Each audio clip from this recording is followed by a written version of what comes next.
जय माता दी। प्रेम से बोलिए संतोषी माता की जय। आज के पावन शुक्रवार के दिन आप श्रद्धा से सुनिए संतोषी माता की मंगलमयी व्रत कथा। एक समय की बात है, एक वृद्धा थी, सीधी सादी धर्मपरायण और अपने 7 पितरों पर प्राण निछावर करने वाले। उसके 6 बेटे बड़े कर्मठ, कमाने वाले और घर गृहस्थी संभालने वाले थे, परंतु 7वां बेटा भोला, सरल और थोड़ा अकर्मण्य, परंतु हृदय से अत्यंत निर्मल था। बुढ़िया माँ रोज 6 पुत्रों के लिए बड़े प्रेम से रसोई बनाती, उन्हें स्नेहपूर्वक भोजन परोसती और जब वे सब तृप्त होकर उठ जाते तब थालियों में बचा हुआ जो थोड़ा बहुत अन्न रहता उसे इकट्ठा कर 7वें बेटे को दे देती। पर वह भोला मन का इतना निर्मल था कि उसे यह भेद कभी समझ ही नहीं आया। उसे लगता था माँ मुझे भी उतना ही प्रेम से खिलाती है। एक दिन उसने अपनी पत्नी से कहा, देखो तो मेरी माँ मुझसे कितना प्यार करती है। बहू ने हल्की सी हंसी के साथ कहा, क्यों नहीं, सबका झूठा बचा हुआ तुम्हें ही तो मिलता है। उसने चौंक कर पूछा, ऐसे कैसे हो सकता है? मैं आंखों से देखे बगैर विश्वास नहीं कर सकता। बहू फिर हंस पड़ी, देख लोगे तब तो मानोगे, अभी क्या समझाऊं। कुछ दिनों बाद घर में एक बड़ा त्योहार आया। 7 प्रकार का स्वादिष्ट भोजन बना, पूरी, कढ़ी, सब्जियां, खीर और वही चूरमे के लड्डू जिसकी सुगंध से पूरा आंगन महक उठता। 7वां बेटा अपनी माँ की सच्चाई परखने के लिए बहाना बनाकर बोला, उसके सिर में दर्द है। उसने एक पतला कपड़ा सिर पर ओढ़ा और चुपचाप आकर रसोई घर के कोने में लेट गया। कपड़े की जाली से सब दृश्य साफ दिखाई दे रहा था। कुछ देर बाद 6 भाई को भोजन करने आए। उसने देखा माँ प्रत्येक के लिए सुंदर आसन बिछा रही है, थालियों में 7 प्रकार के भोजन सजा रही है, प्रेम से आग्रह कर करके उन्हें जिमाती जा रही है। उसके मन में हल्का सा संदेह और थोड़ी पीड़ा दोनों ही एक साथ उठने लगे। जब 6 भाई भोजन कर उठे तब बुढ़िया माँ ने उनकी थालियों से लड्डू के छोटे छोटे बचे हुए टुकड़े उठाए, उन्हें जोड़कर एक लड्डू बनाया और पूरे मन से जूठन साफ की और पुकारा, उठ बेटा, तेरे 6 भाई भोजन कर चुके हैं, अब तू ही बाकी है, चल तू कब खाएगा? उसका मन भर आया, धीरे से बोला, माँ मुझे भोजन नहीं करना। वह भावुक होकर बोला, माँ अब मैं यहाँ और अपमान सहकर नहीं रहूँगा, मैं परदेश जा रहा हूँ। माता ने भारी मन से कहा, तो जा बेटा, कल जाने वाले हो तो आज ही क्यों नहीं चले जाते? वह बोला, हाँ माँ, मैं आज ही जा रहा हूँ। इतना कहकर वह घर से बाहर निकल पड़ा। उसके कदम तो आगे बढ़ रहे थे, पर मन पीछे छूटे हर रिश्ते को याद कर रहा था। चलते चलते उसे अपनी पत्नी का ध्यान आया। वह उसी समय गौशाला में कंडे थाप रही थी। थकी हुई पर कर्तव्यनिष्ठ वह उसके पास गया और धीमी आवाज में बोला, मेरे पास तुम्हें देने के लिए कुछ भी नहीं है, बस यह छोटी सी अंगूठी है, इसे अपनी निशानी के रूप में रख लो और मुझे भी अपनी कोई निशानी दे दो ताकि तुम्हें याद रख सकूं। बहू ने क्षण भर उसे देखा, फिर उदासी से मुस्कुराते हुए बोली, मेरे पास तुम्हें देने लायक क्या है? मेरे हाथ तो बस यह गोबर लगा हुआ है। इतना कहकर उसने अपने गोबर लगे हाथ उसके पीठ पर हल्की थाप दी, जैसे कह रही है, जाओ भगवान तुम्हारी रक्षा करे। वह मन में अजीब सा दर्द लेकर घर से बहुत दूर निकल गया। कई दिनों की यात्रा के बाद वह एक अपरिचित नगर पहुंचा, जहां वह बड़े साहूकार की दुकान थी। वह विनम्रता से बोला, भाई क्या मुझे काम पर रख लोगे? मैं मेहनत ईमानदारी से करूंगा। साहूकार को एक नौकर की आवश्यकता थी, सो वह बोला, ठीक है, तू काम पर रह जा। लड़के ने पूछा, मालिक मेरी तनख्वाह क्या रहेगी? साहूकार ने सहज भाव से कहा, तेरा काम देखकर तेरा दाम तय किया जाएगा। बस उसी दिन से उसकी नई जिंदगी शुरू हो गई। वह सुबह 6 बजे से लेकर रात 12 बजे तक लगातार मेहनत करता। दुकान का हिसाब किताब, लेन देन, ग्राहकों को माल देना, सफाई, गल्ला संभालना, सब कुछ वह अकेले संभाल लेने लगा। साहूकार के 7-8 पुराने नौकर भी थे। वे सब आपस में बातें करने लगे। ये नया लड़का है तो हम सबको पीछे छोड़ देगा। बड़ा तेज, ईमानदार और काम में लगा रहता है। साहूकार ने भी उसकी लगन और बुद्धिमानी को परखा। केवल 3 महीनों में ही उसने अपने मुनाफे को हिस्सा दे दिया। 12 वर्षों की कठिन तपस्या के बाद वह इतना प्रगति कर गया कि पूरा नगर उसे नामी सेठ से कहकर पुकारने लगा। साहूकार भी उससे इतना प्रसन्न हुआ कि सारा कारोबार उसी के भरोसे छोड़कर बाहर के कामों में लग गया। सेठ अपने कामों में बाहर चला गया और उधर घर की उसकी पत्नी पर कैसी कैसी विपत्तियां टूट पड़ी वह अब सुनिए। पति के परदेश जाने के बाद बहू का जीवन दिन ब दिन कठिन होता गया। सास और ससुर जो पहले थोड़ा बहुत ताने देते थे अब तो उसे खुलकर दुख देने लगे। सुबह से लेकर देर शाम तक घर का सारा काम उसी से करवाया जाने लगा। भोजन पकाना, पानी भरना, गाय बछड़ों की सेवा, आंगन लिपना, सब कुछ उसी के भरोसे। और इतना ही नहीं, रोज जब बाकी घर वाले अच्छे आटे की रोटियां खाते तब उस बेचारे के लिए घर की चक्की में से निकली भूसी की मोटी बेस्वाद रोटी बनाकर रखी जाती। पीने के लिए भी फटे हुए नारियल की नरेली में बस थोड़ा सा पानी। पर वह सब कुछ सहती रहती, कभी शिकायत ना करती, कभी किसी से कुछ ना कहती। दिन बीतते गए। एक दिन वह लकड़ी लेने जंगल की ओर जा रही थी कि रास्ते में उसने देखा कई स्त्रियां एक वृक्ष के नीचे एकत्र होकर पूजा कर रही है। सबके चेहरे पर भक्ति की आभा थी, हाथों में दीप और थाल और उनके मुख पर संतोष का तेज। यह दृश्य देखकर वह ठिठक गई, जैसे किसी अदृश्य शक्ति से उसके कदम रोक दिए हो। वह आगे बढ़कर बोली, बहनों, यह आप किस देवी का व्रत कर रही है? इससे क्या फल मिलता है? इसकी विधि क्या है? यदि आप मुझे यह व्रत समझा देगी तो मैं आपका बड़ा उपकार मानूंगी। उसमें से एक सम्मुखी स्त्री ने प्रेम से कहा, बहन, यह संतोषी माता का व्रत है। माँ संतोषी की मूर्ति जो इसे श्रद्धा से करती है उससे जीवन से निर्धनता और दरिद्रता दूर हो जाती है। घर में लक्ष्मी का आगमन होता है, मन की चिंताएं शांत हो जाती है और परिवार में सुख शांति का वास होता है। निसंतान को संतान प्राप्त होती है। जिसका पति परदेश गया है वह शीघ्र लौट आता है। वारी कन्याओं को मनचाहा वर मिलता है। जो व्यक्ति राज दरबार के मुकदमों में फंसा हो उसका काम भी माता की कृपा से पूरा होता है। घर के कलह क्लेश मिटते हैं, धन संपत्ति बढ़ती है और मन में जो भी सच्ची कामना हो संतोषी माता उसे अवश्य पूर्ण करती है। फिर वह स्त्री और विस्तार से बोली, व्रत ऐसे करना है बहन, 1.25 आने का गुड़ और 1.25 आने का चना लेना। शक्ति हो तो 5.25 आने का भी ले सकती हो या 1 रुपये का प्रसाद भी। यह सब श्रद्धा और सुविधा पर निर्भर है, बस भावना सच्ची होनी चाहिए। हर शुक्रवार को निराहार रहकर माता की कहानी सुननी चाहिए और कथा कहनी चाहिए। क्रम बीच में कभी नहीं टूटना चाहिए। यदि कथा सुनने वाला कोई न मिले तो घी का दीपक जलाकर उसके सामने पानी से भरा पत्र रख दो और माता जी की कथा स्वयं कहो, लेकिन नियम नहीं टूटना चाहिए। जब तक मन की इच्छा पूर्ण न हो जाए व्रत जारी रखना। माता 3 महीने में फल देती है और यदि कोई किसी के ग्रह नक्षत्र बाधा बने तो 1 वर्ष में भी माता अवश्य कार्य सिद्ध कर देती है। परंतु याद रहे, उद्यापन तभी करना जब मनोकामना पूर्ण हो जाए, बीच में कभी नहीं करना चाहिए। व्रत का विधान समझाती हुई श्री आगे बोली, उद्यापन के दिन 1.25 आटे का खाजा बनाना, उसी मात्रा में के अनुसार खीर और चने का साग भी तैयार करना। और याद रहे, उद्यापन में 8 लड़कों को भोजन कराना अनिवार्य है। यदि घर में देवर, जेठ, भाई, भतीजे जैसे लड़के हो तो उन्हें बुलाना। ना मिले तो रिश्तेदार, पड़ोसियों के और जान पहचान वालों के लड़कों को बुलाकर भोजन कराना। उन्हें प्रेम से खिलाकर अपनी शक्ति अनुसार दक्षिणा देना। यही माता का नियम है।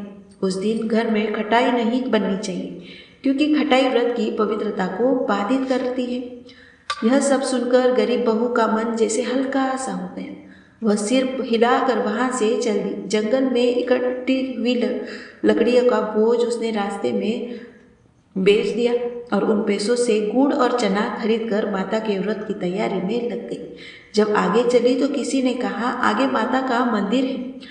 यह सुनते ही उसका मन भक्ति भाव से भर उठा, परंतु वह तुरंत मंदिर पहुंची और संतोषी माता के चरणों में गिरकर फूट फूट कर रो पड़ी। यह विनती करने लगी, हे माँ, मैं तो बिल्कुल अज्ञानी हूँ, मुझे व्रत विधान की पूरी जानकारी भी नहीं है। मैं दुखों से टूटी हुई हूँ, संसार में मेरा कोई सहारा नहीं। हे जगत जननी, मेरा दुख दूर करो, मैं आपकी शरण में आई हूँ माँ। संतोषी माता करुणा की साक्षात मूर्ति है। उसकी सच्ची प्रार्थना सुनकर माता का हृदय द्रवित हो गया। बस एक शुक्रवार बीता, दूसरे शुक्रवार को ही उसके पति का पत्र आ गया और तीसरे शुक्रवार को उसके भेजे हुए रुपए भी घर आ पहुंचे। यह देखकर उसकी जेठानी का चेहरा उतर गया। नाक सिकुड़ते हुए बोली, अरे इतने दिनों से मैं बस इतना सा पैसा भेजा है, इसमें कौन सी बड़ी बात है। घर के लड़के भी ताने कसने लगे। काकी के पास अब पत्र भी आने लगे हैं और रुपए भी। अब तो काकी की खूब खातिरदारी होगी। काकी तो अब बुलाने पर भी शायद ना बात करे। पर वह बेचारी सरल और सीधी बस इतना ही बोली, भैया पत्र आए हैं या रुपए आए, अच्छा ही है ना, सबके लिए सुख की बात है। यह कहकर उसकी आंखों में आंसू भर आए। वह चुपचाप माता के मंदिर चली गई और माता के चरणों में गिर पड़ी। रोते रोते बोली, माँ, मैंने आपसे धन नहीं मांगा, धन दौलत से मुझे क्या लेना देना। मुझे तो सिर्फ अपने सुहाग की चिंता है। मैं तो अपने स्वामी के दर्शन करना चाहती हूँ, उनकी सेवा करना चाहती हूँ। माँ संतोषी उसकी विनय से प्रसन्न हुई और प्रेम भरे स्वर में बोली, जा बेटी, तेरा स्वामी अवश्य ही आएगा। यह सुनकर वह खुशी से पागल हो गई और वह घर लौटकर और भी मन लगाकर काम करने लगी। उधर माता संतोषी मन ही मन विचार करने लगी, मैंने इस भोली पुत्री से कह तो दिया कि उसका पति आएगा, पर आएगा कहाँ से।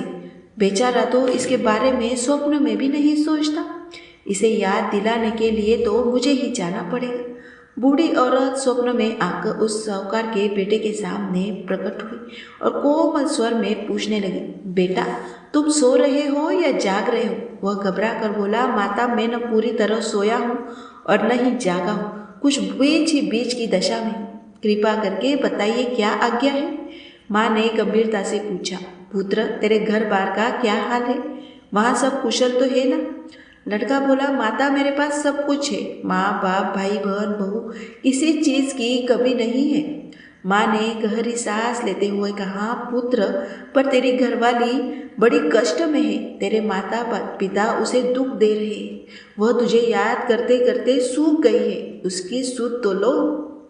लड़के की आंखें भर आई। हाँ माता, लेकिन जाऊँ कैसे, दूर देश की बात है, लेन देन का हिसाब उलझा पड़ा है, कोई रास्ता समझ नहीं आता, मैं घर कैसे लौटूं। माँ ने स्नेह भरे स्वर में कहा, मेरी बात मान पुत्र, सुबह नहा धोकर संतोषी माता का नाम लेकर घी का दीपक जलाना और दंडवत कर अपनी दुकान पर बैठ जाना। देखते ही देखते तेरा सारा लेन देन पूरा हो जाएगा, जमा हुआ माल बिक जाएगा और सांझ होते होते तेरे धन का ढेर लग जाएगा। फिर बिना चिंता घर लौट जाना। अगली सुबह वह जल्दी उठकर अपने मित्रों को यह स्वप्न सुनाने लगा, पर सब उसकी खिल्ली उड़ाने लगे। कहीं सपने भी सच होते हैं। सब हंसते रहे। तब एक बूढ़ा सज्जन बोला, देख बेटा, देवता ने जैसा कहा है वैसा ही कर लेना, इसमें तेरा क्या जाता है, कोशिश तो कर ले। उसने बूढ़े की बात मान ली। वह नहा धोकर संतोषी माता को दंडवत कर घी का दीपक जलाकर अपनी दुकान पर जा बैठा। थोड़ी देर में उसने आश्चर्य से देखा कि देने वाला रुपया लेकर आने लगे, लेने वाले हिसाब चुकाने लगे और कोठी के माल के खरीदार नकद सौदे करने लगे। शाम तक उसकी दुकान में धन का ढेर लग चुका था। माता का नाम लेकर उसका मन उल्लास से भर गया। वह घर जाने के लिए अपनी पत्नी के लिए गहना, कपड़ा और जरूरी सामान खरीदने लगा और फिर यात्रा पर निकल पड़ा। उधर उसकी बेचारी पत्नी रोज की तरह जंगल में लकड़ी लेने गई। लौटते समय वह थोड़ी देर के लिए संतोषी माता के मंदिर में विश्राम करती थी। वही उसका प्रतिदिन ठहरने का स्थान था। उसने दूर से उड़ती धूल को देखा, माता से पूछा, हे माता, यह धूल कैसे उड़ रही है? माँ मुस्कुराकर बोली, पुत्री, यह धूल नहीं, तेरा सौभाग्य है। तेरा पति तेरी ओर आ रहा है। जल्दी कर, लकड़ियों के 3 बोझ बना ले। माँ ने उसे समझाया, पुत्री, लकड़ियों के 3 गट्ठर बना ले। एक नदी के किनारे रख देना, दूसरा मेरे मंदिर पर चढ़ा देना और तीसरा अपने सिर पर ले जाना। जब तेरा पति आएगा और लकड़ी के उस ढेर को देखेगा तो स्वयं ही उसे यही रुकने का मन होगा। वह विश्राम करेगा, थोड़ा नाश्ता पानी बनाएगा और फिर मुझसे मिलने आएगा। तभी तू सिर पर लकड़ी का बोझ उठाकर गांव के बीच चौक में पहुंच जा और 3 बार ऊंची आवाज में कहना, लो सासू जी, लकड़ियों का गट्ठा लाई हूँ, भूसी की रोटी दो, नारियल के खोखे में पानी दो। आज कौन मेहमान आया है? माँ की यह बात सुनकर वह प्रसन्न हो उठी और बोली, बहुत अच्छा माताजी। वह जल्दी से जंगल में जाकर लकड़ियों के 3 गट्ठर ले आई। वह नदी गट्ठर ले आई, एक नदी के तट पर रखा, दूसरा माता के मंदिर पर अर्पित किया और तीसरा सिर पर रखकर अपने रास्ते चल दी। इतने में ही वह मुसाफिर यानी उसका पति वहां आया। आ पहुंचा। सूखी और बढ़िया लकड़ी देखकर उसका मन वही ठहर जाने को हुआ। उसने सोचा, यही खाना बनाकर थोड़ा विश्राम कर लूं, फिर गांव की ओर चलूंगा। उसने भोजन बनाया, खाया, थोड़ा आराम किया और फिर अपने गांव की तरह राह पकड़ ली। उधर लगभग उसी समय बहू अपने सिर पर लकड़ी का भारी गट्ठा उठाए घर पहुंची। आंगन में पहुंचते ही उसने लकड़ी का बोझ नीचे रखा और 3 ऊंची आवाजों में पुकारा, लो सासू जी, लकड़ी का गट्ठा लो, भूसी की रोटी दो, नारियल के खोपड़े में पानी दो। आज कौन आया है? उसकी आवाज़ सुनकर उसकी सांस चौंक गई। अपने किए गए अत्याचार याद करके उसके मन में भय समा गया। वह बोली, बहू, ऐसा क्यों कर रही हो? तेरा मालिक ही तो आया है। अंदर आ, मीठा भात खा, अच्छे अच्छे कपड़े गहने पहन। इतने ही आवाज़ सुनकर उसका स्वामी बाहर आया। उसने पत्नी की उंगली में पहनी वह पुरानी अंगूठी देखी तो उसका दिल धड़कने लगा और वह माँ से पूछ बैठा, माँ, यह कौन है? माँ ने बिना पूछे कुछ सोचे झूठ बोल दिया, बेटा, यह तेरी बहू है। 12 साल हो गए जब से तू गया था, तब से यह पूरे गांव में इधर उधर जानवरों की तरह घूमती रहती है। घर का कोई काम नहीं करती, दिन में 4 बार आकर खा जाती है और अब तुझे देखकर भूसे की रोटी और नारियल के खोखे में पानी मांग रही है। उससे पत्नी की ओर देखा। वह शांत मगर घायल आत्मा जैसी खड़ी थी। वह भीतर से लज्जित हुआ पर ऊपरी कठोरता ओढ़कर बोला, ठीक है माँ, मैंने इसे भी देख लिया और आपकी बात भी सुन ली। अब मुझे दूसरे घर की चाबी दे दीजिए, मैं वहीं रहूँगा। सास बोली, ठीक है बेटा, जैसी तेरी इच्छा। उसने चाबियाँ का गुच्छा उसे थमा दिया। वह दूसरे कमरे में जाकर दरवाज़ा खोलता है, सामान जमाता है और देखते ही देखते एक ही दिन में उस कमरे को राजमहल जैसा सजा डालता है। अब उसकी पत्नी को भी सुख, सम्मान और चैन मिलने लगा। इसी बीच अगला शुक्रवार आ गया। बहू ने नम्रता से अपने पति से कहा, मुझे माता का उद्यापन करना है। पति मुस्कुराकर बोला, बहुत अच्छा, जो मन चाहे कर लो, अपनी खुशी से यह पुण्य पूरा करो। पति ने कहा, तुम अपनी खुशी से कर लो। बस यह सुनकर वह तुरंत उद्यापन की तैयारी में जुट गई। उसके मन में श्रद्धा का दीपक जल चुका था। उसने अपने जेठ के बेटे को भोजन के लिए बुलाया। वह मान भी गया, पर पीछे से जेठानी ने अपने बच्चों को सिखा दिया, देखना, भोजन के समय सब खटाई मांगना ताकि इसका उद्यापन पूरा ना हो पाए। भोजन का समय आया, लड़के आए और मीठी मीठी खीर पेट भर कर खाई। पर जैसे ही सिखाई गई बात उन्हें याद आई, वे तुनक कर बोले, हमें खटाई चाहिए, खीर तो अब बिल्कुल नहीं भा रही। बहू ने शांत स्वर में कहा, आज खटाई नहीं दी जाएगी, यह संतोषी माता का प्रसाद है। लेकिन लड़के जिद में आकर बोले, अच्छा तो पैसे ही दे दो। भोली भाली बहू जो यह नियम नहीं समझती थी, उसने मासूमियत से उन्हें पैसे दे दिए। लड़के तुरंत बाहर भागे और इमली लेकर खाने लगे। यह दृश्य देखकर संतोषी माता को क्रोध आ गया। इधर उधर से खबर आई कि राजा के दूत उसके पति को पकड़कर ले गए। घर में कोहराम मच गया और जेठानी जहर भरे शब्दों में बोली, हाँ, खूब धन लूट लूट कर लाया था, अब राजा के आगे सब खुल जाएगा। जेल की रोटी खाएगा तो समझ आएगा। यह सब सुनकर बहू का हृदय फट सा गया। वो रोती रोती माता के मंदिर जा पहुंची और माँ के चरणों में गिरकर गुरसने लगी। हे माता, मैंने ऐसा क्या अपराध किया? पहले हंसकर क्यों रुला दिया? यह कैसी परीक्षा है? तब माता की गंभीर आवाज गूंजी, पुत्री, तूने उद्यापन करते समय मेरा व्रत भंग किया है। क्या इतने जल्दी सब भूल गई नियम? बहू ने कांपती आवाज में कहा, माँ, मैंने आपको नहीं बुलाया, नहीं कोई अपराध किया है। सिर्फ लड़कों ने मुझे भ्रम में डाल दिया। मैंने अनजाने में उन्हें पैसे दे दिए। माँ, मुझे क्षमा कर दो। माँ ने कठोर स्वर में कहा, ऐसी भूल भी कहीं भूल होती है? वह बिलखते हुए बोली, माता, मैं अपनी गलती मानती हूँ, मुझे माफ़ कर दो। मैं फिर से आपका उद्यापन पूरी श्रद्धा से करूँगी। माँ का हृदय पसीज गया। उन्होंने कहा, ठीक है पुत्री, लेकिन अब भूल मत करना। वह रोते रोते बोली, अब कभी भूल नहीं होगी माता। कृपा कर बताओ मेरे स्वामी कैसे आएंगे? माता बोली, जा पुत्री, तेरा मालिक तुझे रास्ते में ही मिलता चला जाएगा। बहू मंदिर से निकली ही थी कि रास्ते में उसका पति सामने से आता दिखा। उसे देखते ही वह रुक गई। आंखों में आंसू बहने लगे। उसने व्याकुल होकर पूछा, आप कहाँ गए थे? क्या हुआ था? पति ने धीरे से कहा। पति ने गहरी सांस ली। इतना धन जो मैंने एक साथ कमाया था, उसका कर राजा ने मांगा था। मैं वही जमा कराने गया था। यह सुनकर बहू के चेहरे पर जैसे उजाला छा गया। उसने राहत की सांस लेते हुए कहा, अच्छा हुआ, अब चलिए घर, सब ठीक हो गया है। कुछ दिन बीत गए और फिर एक पवित्र शुक्रवार आया। बहू श्रद्धा से बोली, मुझे माता का उद्यापन करना है। पति ने मुस्कुरा कर कहा, कर लो, पूरा पूरा मन लगा कर करो।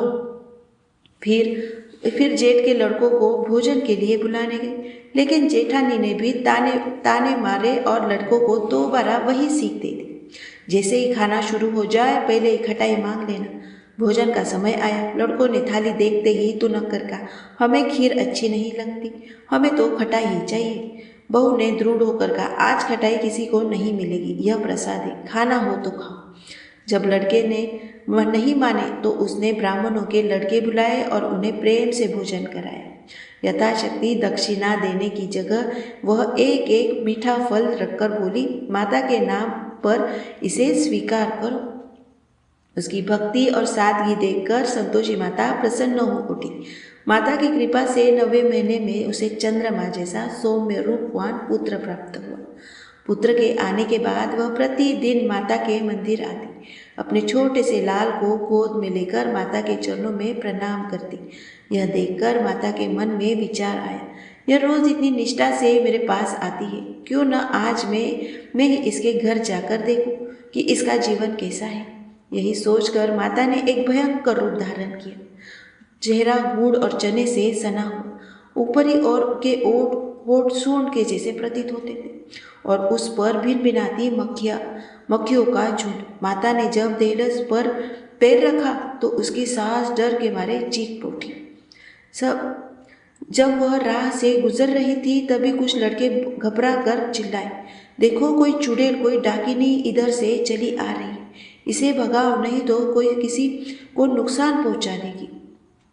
उसकी आवाज सुनकर आसपास हलचल मच गई। लड़के डर कर खिड़कियां बंद करने लगे, कोई दरवाजों के पीछे छिप गया। उधर बहू रोशनदान से यह दृश्य देख रही थी।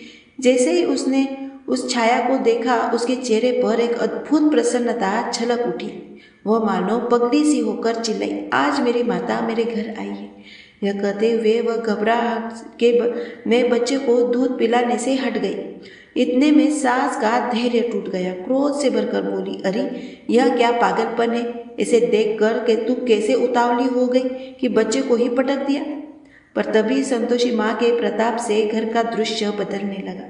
जिस ओर भी नजर जाती वहां लड़के ही लड़के दिखाई देने लगे, मानो सबकी आंखें भ्रमित हो गई हो। बहू आंखों में चमक लिए बोली, माँ जी, जिन्हें देखकर मैं इतनी प्रसन्न हुई हूँ, यह वही संतोषी माता है जिनका मैं मन से व्रत करती हूँ। यह कहते ही वह दौड़कर सारे दरवाजे खोल देती है। घर के लोग भी हल्का हक्का बक्का रह गए। धीरे धीरे सबके मन से भय हटने लगा। सब ने मिलकर माता के चरण पकड़ लिए और विनती करने लगे, हे माता, हम मूर्ख है, अज्ञानी है। हमने आपके व्रत की विधि ठीक से नहीं जानी। अनजाने में आपका व्रत भंग कर दिया। यह हमारा बड़ा अपराध है। हे माता, जैसे आपने भक्त बहू को पर आपने कृपा बरसाई, वैसे ही कृपा सब पर बनी रही। फिर सब हाथ जोड़कर बोले, जो भी इस कथा को पढ़ेगा या श्रद्धा से सुनेगा, माता उसके सभी मनोरथ पूर्ण करेगी। प्रेम से बोलिए संतोषी माता की जय।